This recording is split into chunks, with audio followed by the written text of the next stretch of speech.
Podjetje Smartcom deluje na področju vpeljave informacijskih in telekomunikacijskih tehnologij. Trenutno zaposlujejo okoli 65 ljudi, svoje kadre pa zbirajo tako na podlagi strokovnosti kot osebnostnih lastnosti.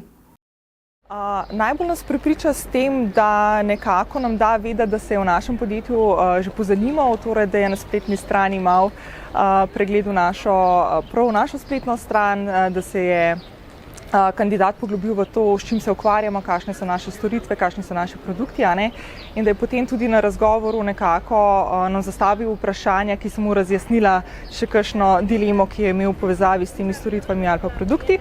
Potem pa tudi, da nekako ima izdelano dobro to svojo osebno predstavitev, da poudari v bistvu vse kritične kvalifikacije, znanja, delovne izkušnje, ki so povezane z dotičnim delovnim mestom, torej da izpostavi svoje prednosti in pa da se ne ustraši nekako pri kakšnih vprašanjih, kot je na primer izpostaviti kakšno svojo slabost.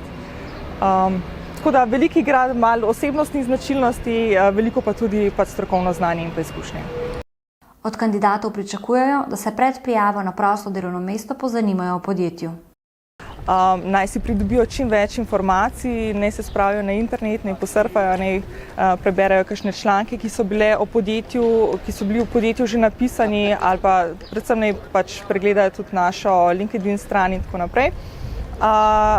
Naj se dobro pripravijo s to osebno predstavitvijo, torej da izpostavijo, v čemu so v prednosti pred ostalimi kandidati, kaj so njihove močne točke.